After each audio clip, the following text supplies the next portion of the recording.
আসসালামু আলাইকুম। মোহনা চল্ডে সবাইকে স্বাগতম। আমার আজকের রেসিপি লোভনীয় টক মিষ্টি ডিমের কোরমা। প্রথমে ডিম সিদ্ধ করে খোসা ছাড়িয়ে নিব।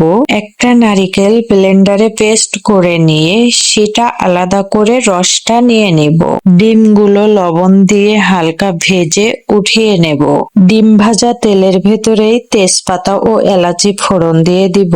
ফলে রান্নাতে খুব সুন্দর একটা ঘ্রাণ যোগ হবে। এবার দিয়ে দিব আগে থেকেই নিয়ে রাখা নারিকেলের রস। তেল ছেড়ে আসা পর্যন্ত জাল করে নেব।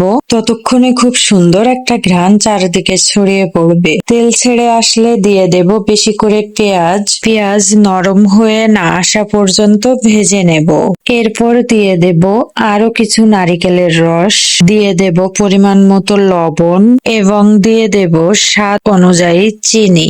এরপর দিয়ে দেব তেঁতুল, দিয়ে দেব কিছুটা মিল্ক পাউডার। ফুটে উঠলে দিয়ে দেব ভেজে রাখা ডিম।